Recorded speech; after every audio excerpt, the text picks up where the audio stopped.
O Evangelho segundo Marcos. Capítulo 4.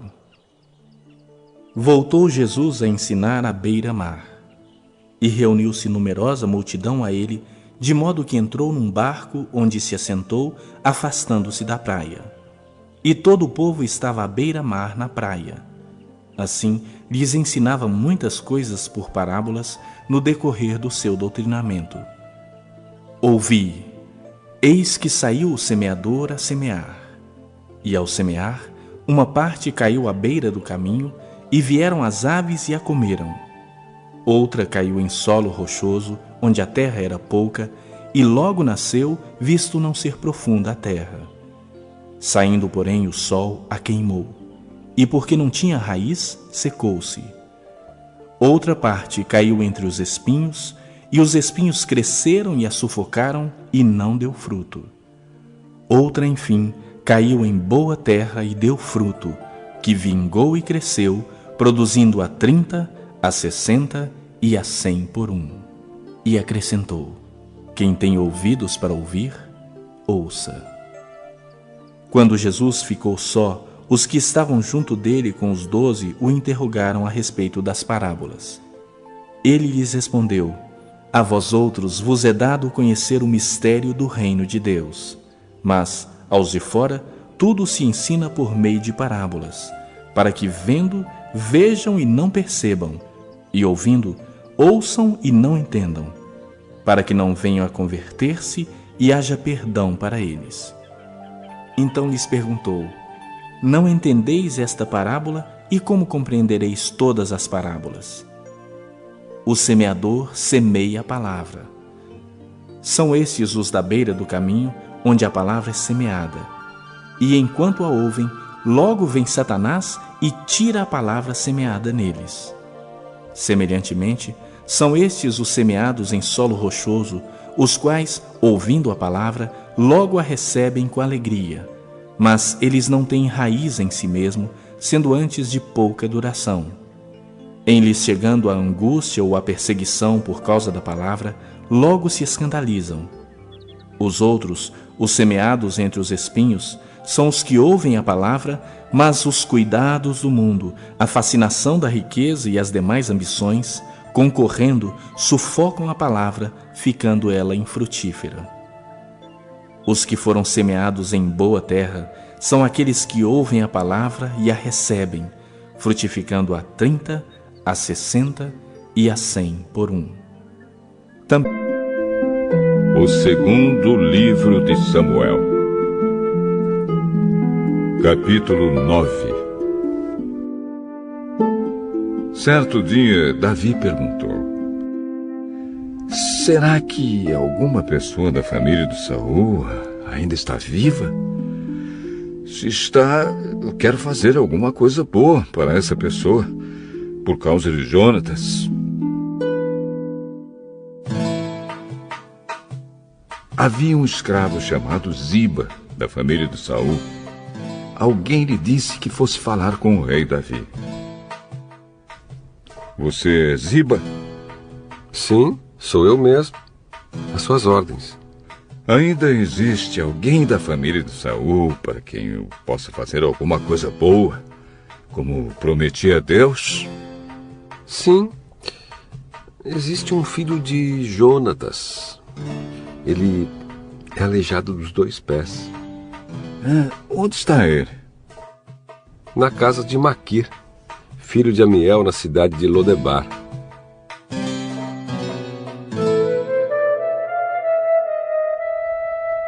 Então o rei Davi mandou buscá-lo. Quando Mefibosete, filho de Jonatas e neto de Saul, chegou, ele ajoelhou-se e encostou o rosto no chão diante de Davi em sinal de respeito. Davi disse: Mefibosete. Às suas ordens, senhor. Não fique com medo.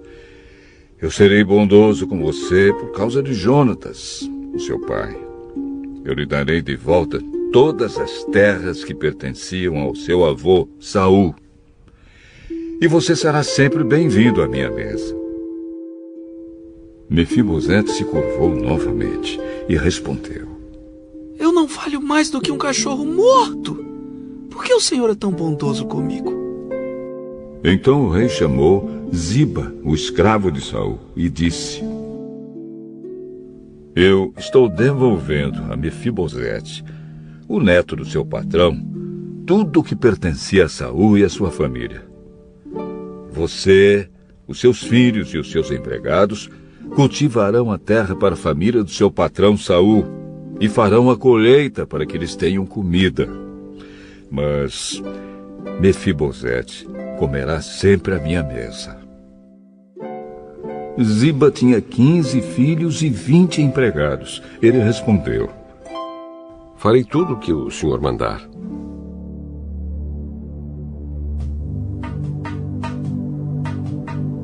Daí em diante, Mefibosete passou a comer junto com o rei, como se fosse filho dele. Mefibosete tinha um filho pequeno chamado Mica. Todos os que eram da família de Ziba se tornaram empregados de Mefibosete. Assim, Mefibosete, que era aleijado dos 2 pés, ficou morando em Jerusalém. E todos os dias comia junto com o rei.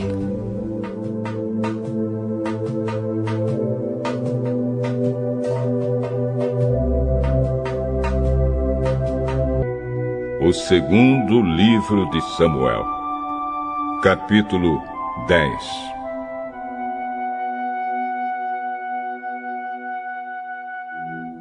Algum tempo depois morreu o rei Naás, do país de Amon, e o seu filho Hanum se tornou rei. E Davi disse: Eu serei bondoso com Hanum, assim como Naás, seu pai, foi bondoso comigo. Então enviou mensageiros a Hanum para mostrar a sua amizade.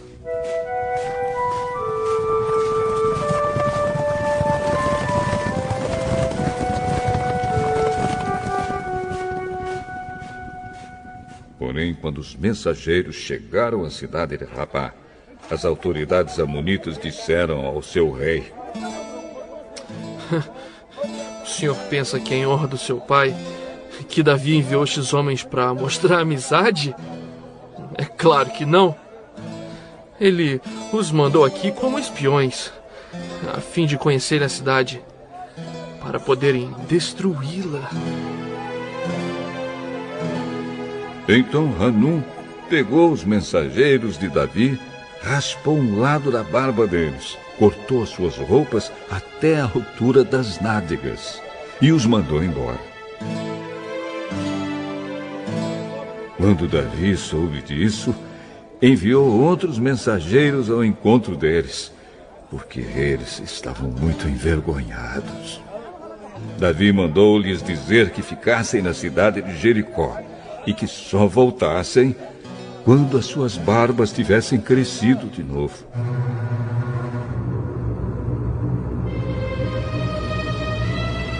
Os amonitas compreenderam que tinham feito de Davi um inimigo deles.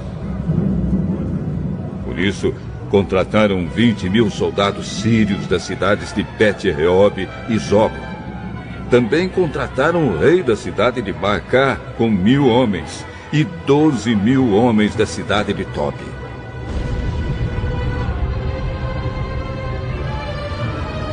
Davi soube disso e enviou contra eles Joabe com todos os melhores soldados do exército israelita.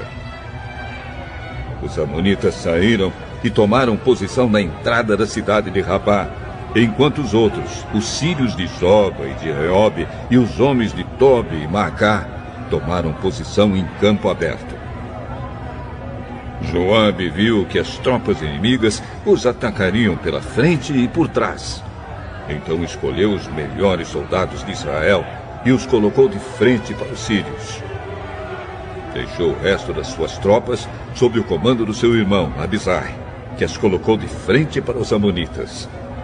E Joabe disse a Abisai: Se você perceber que os sírios estão me vencendo, venha me ajudar. E se os amonitas estiverem vencendo você, eu irei ajudá-lo. Seja corajoso. Vamos lutar com firmeza pelo nosso povo e pelas cidades do nosso Deus. E que seja feita a vontade de Deus, o Senhor. Então Joabe e os seus soldados avançaram para atacar, e os sírios fugiram.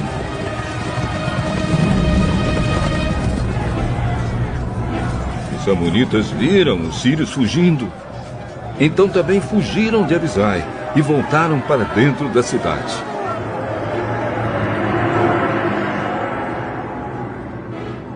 E Joabe parou de lutar contra os amonitas e voltou para Jerusalém. Quando os sírios viram que tinham sido vencidos pelos israelitas, reuniram de novo todas as suas tropas. O rei Hadadezer mandou chamar os sírios que estavam no lado leste do rio Eufrates. Então eles foram até a cidade de Elã. Na frente deles ia Sobaque, o comandante do exército de Hadadezer. Quando Davi soube disso, reuniu as tropas israelitas, atravessou o rio Jordão e marchou para Elã. Lá os sírios tomaram posição de frente para os israelitas. A luta começou. E os israelitas fizeram os sírios fugir. Davi e os seus soldados mataram 700 soldados que guiavam carros de guerra e 40.000 cavaleiros sírios. Feriram também Sobaque, o comandante inimigo, que morreu ali no campo de batalha. Quando os reis, que eram chefiados por Hadadezer, viram que tinham sido vencidos pelos israelitas, fizeram paz com eles, ficando debaixo do seu poder. E os sírios ficaram com medo de ajudar de novo os amonitas.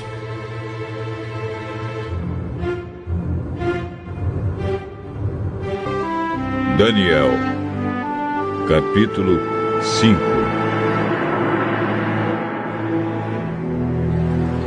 Certa noite, o rei Belsazar da Babilônia deu um banquete. Convidou 1000 autoridades do país e começou a beber vinho com os convidados. Depois de beber bastante, mandou que trouxessem os copos de ouro e de prata que Nabucodonosor, seu pai, havia tirado do templo de Jerusalém.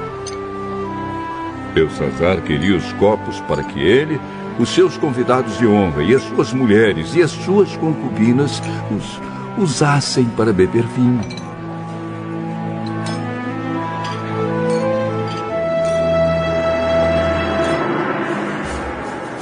Trouxeram os copos de ouro e todos começaram a beber vinho neles e a louvar os deuses de ouro, de prata, de bronze, de ferro, de madeira e de pedra. De repente, apareceu a mão de um homem e ela começou a escrever na parede branca do salão do banquete, num lugar iluminado pela luz do candelabro. Ao ver a mão, o rei não sabia o que pensar. Ficou pálido de medo e começou a tremer da cabeça aos pés. Depois, gritando, ordenou que chamassem os adivinhos, os sábios e os astrólogos.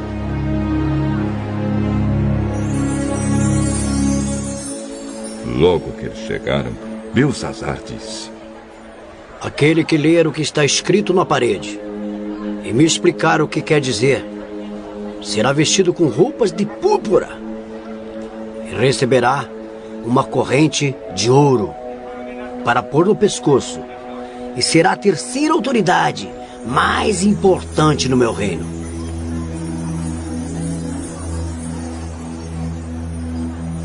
Todos os sábios entraram no salão, mas nenhum deles pôde ler o que estava escrito na parede, nem explicar ao rei o que aquilo queria dizer. O rei se assustou ainda mais, e o seu rosto ficou mais pálido ainda. E nenhuma das autoridades sabia o que fazer.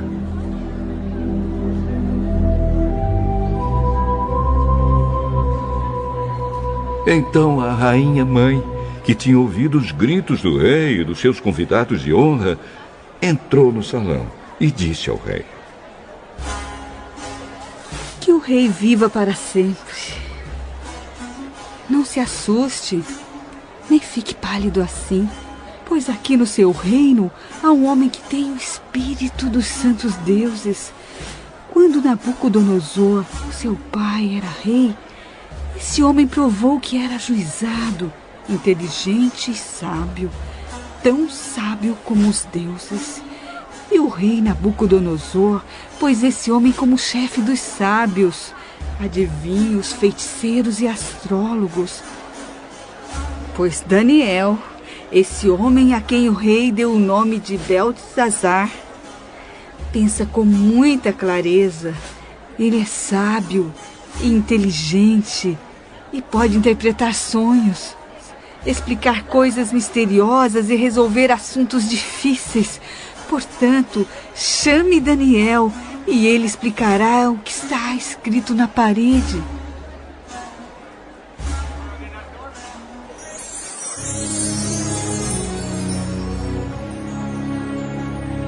Levaram Daniel até a presença do rei.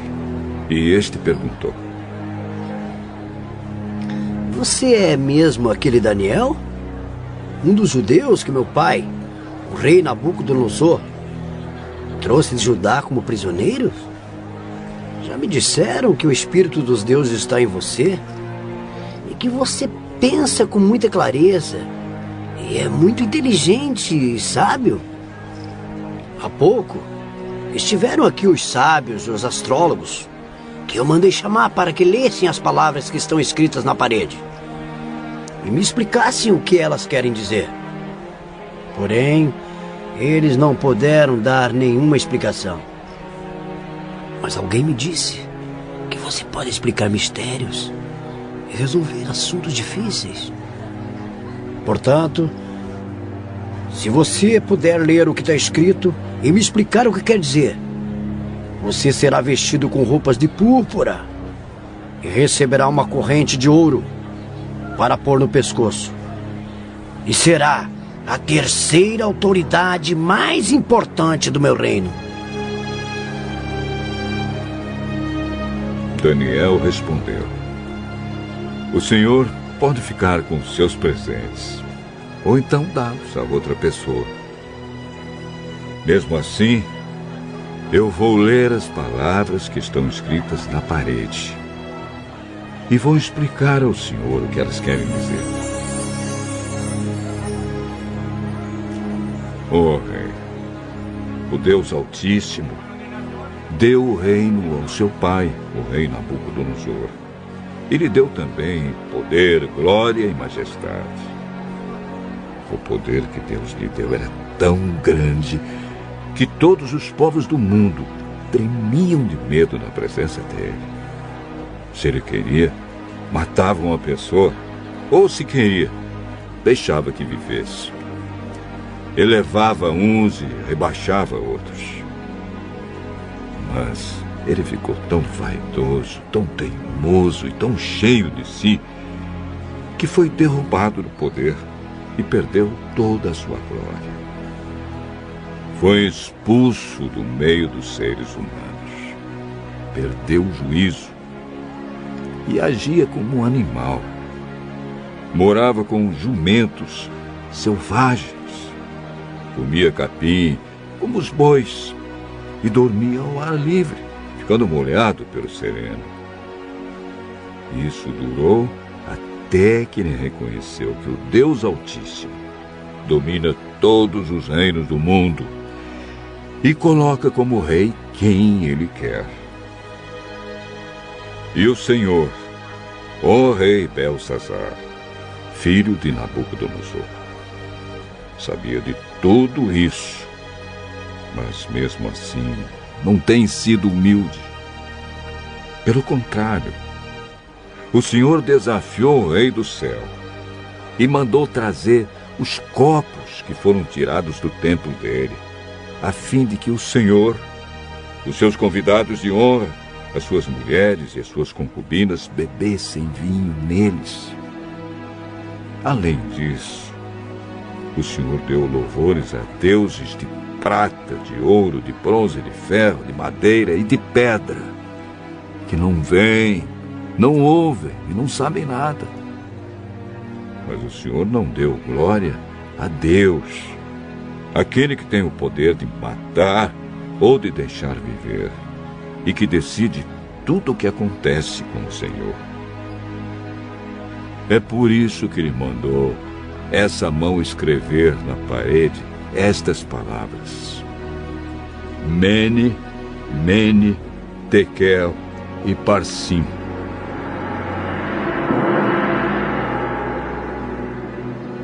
E agora a explicação. Mene quer dizer que Deus contou o número dos dias do reinado do Senhor e resolveu terminá-lo.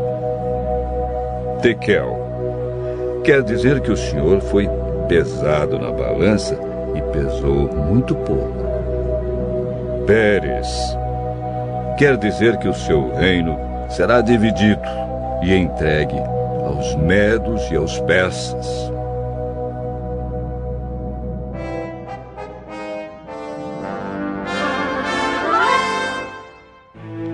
Aí o rei Belsazar mandou que vestissem Daniel com roupas de púrpura, pusessem uma corrente de ouro no seu pescoço e anunciassem que dali em diante ele seria a terceira autoridade mais importante do reino da Babilônia. Naquela mesma noite, Belsazar, o rei da Babilônia, foi morto. E Dario, o rei do país da Média, que tinha 62 anos de idade, começou a reinar no seu lugar.